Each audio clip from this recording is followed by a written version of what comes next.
Guys again welcome to my channel learn smartly. तो आज मैं आपके लिए लेके आई हूँ बिजनेस स्टडीज़ का first chapter nature and significance of management, और ये इसका फर्स्ट पार्ट है। तो आई होप आप रेडी होंगे और चलिए स्टार्ट करते हैं। पर उससे पहले मेरी वीडियो को लाइक एंड सब्सक्राइब ज़रूर कर देना, and please don't forget to like on my video and please share। तो चलिए शुरू करते हैं। तो पहला होता है कि हमें पढ़ना पड़ेगा कि इंट्रोडक्शन ऑफ मैनेजमेंट की मैनेजमेंट क्या होता है।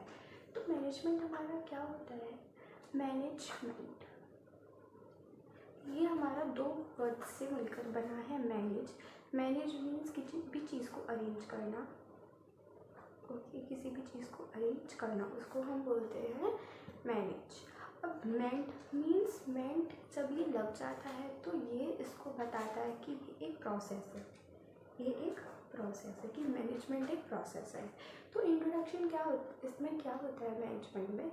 एज यू ऑल नो, चाहे कोई भी ऑर्गेनाइजेशन हो, चाहे वो छोटी हो बड़ी हो, प्रॉफिट मेकिंग हो नॉन प्रॉफिट मेकिंग हो, इवन हम अपने घर में भी मैनेजमेंट का पूरा यूज़ करते हैं। कि अगर हम स्कूल भी जाते हैं तो हम अगर हम रेडी होते तो हम सब मैनेज करते हैं कि पहले हमें ये करना है फिर हम ऐसे करेंगे, ताकि जो हमारा काम है वो प्रॉपर टाइम पे हो सके और हमारा टाइम वेस्ट ना हो। तो मैनेजमेंट हम हर चीज़ में यूज़ करते हैं। लेकिन हम बिज़नेस स्टडीज़ में पढ़ रहे हैं तो मैनेजमेंट हम पढ़ेंगे कि बिज़नेस में हमारे जो मैनेजमेंट होता है वो कैसे यूज़ में आता है। तो मैनेजमेंट क्या होता है, आपको थोड़ा सा इंट्रोडक्शन मिल गया कि वो हर जगह यूज़ होता है, चाहे वो ऑर्गेनाइजेशन छोटी हो बड़ी हो, प्रॉफिट मेकिंग हो या नॉन प्रॉफिट मेकिंग हो। इसी के साथ साथ जो मैनेजमेंट होता है वो एक प्रोसेस होता है। तो प्रोसेस कैसे होता है ये हम उसकी डेफिनेशन में देखेंगे। तो चलिए इसकी डेफिनेशन लिखते हैं मैनेजमेंट की। तो definition of management says that management is the process of getting things done with more effectively of getting things done with more effectively and efficiently। So I hope आपको समझ आया होगा थोड़ा बहुत। तो इसमें हमें दो तीन चीज़ अंडरलाइन करनी है। First is process and second is effectively and efficiently. तो मैनेजमेंट की जो डेफिनेशन होती है हमारे इसमें तीन वर्ड्स निकलते हैं जो हमें एक्सप्रेस करने चाहिए कि इनका मीनिंग क्या होता है। एग्जाम में भी काफ़ी बार आ जाता है। तो फर्स्ट की हाउ मैनेजमेंट एक और बार पढ़ लेते हैं कि management is the process of getting things done with more effectively and efficiently. One more thing, with the aim of achieving desirable goal।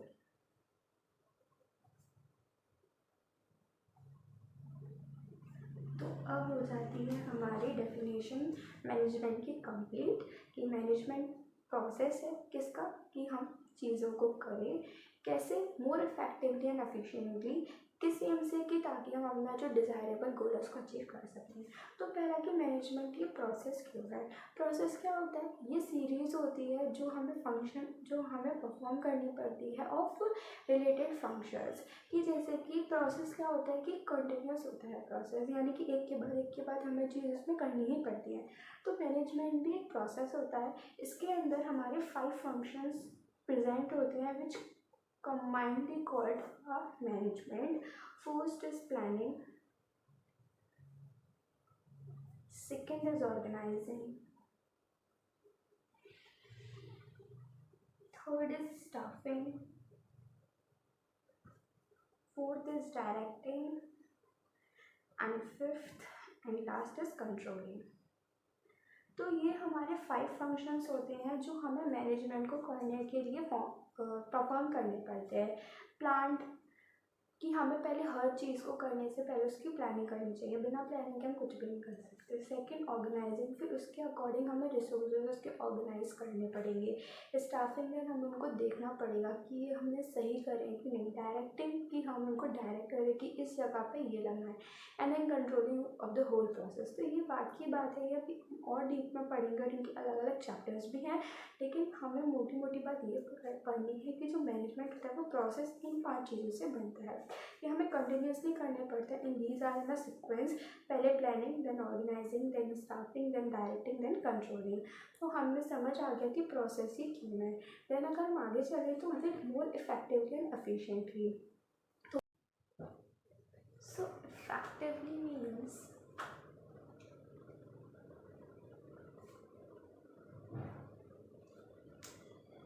with on time, and efficiency means with minimum cost.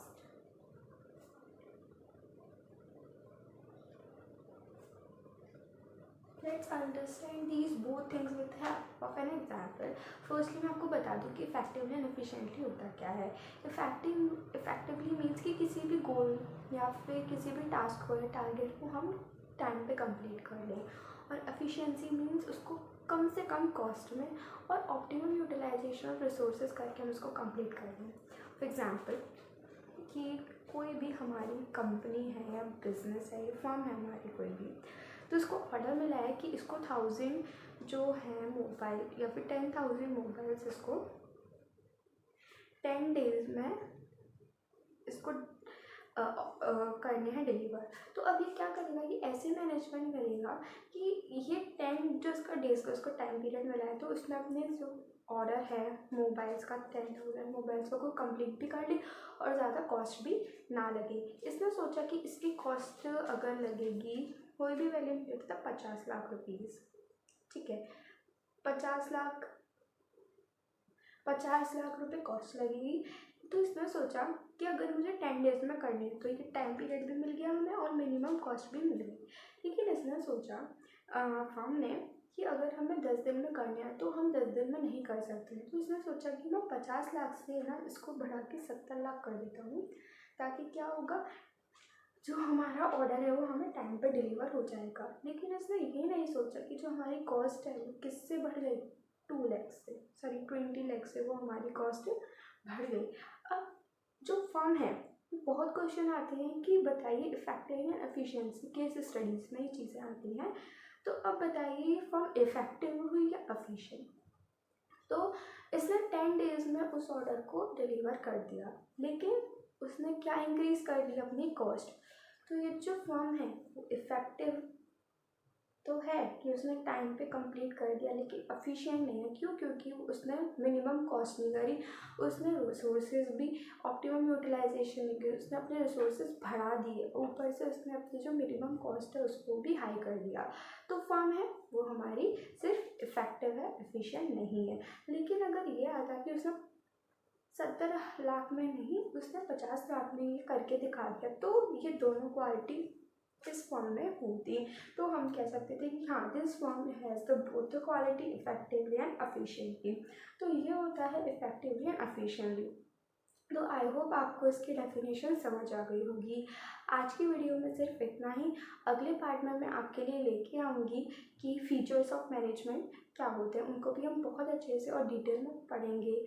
I hope आपको ये सब समझ आया होगा। ये बहुत easy chapter है और जो 12th क्लास की बिजनेस स्टडी वो बहुत प्रैक्टिकल है, तो आपको बहुत मज़ा भी आया होगा। अगर आपको इसके डेफिनेशन का स्क्रीनशॉट लेना है तो आप ले सकते हैं। ये हमारी मैनेजमेंट की डेफिनेशन है और ये 5 फंक्शंस है which makes the management is a process. So till then, bye bye.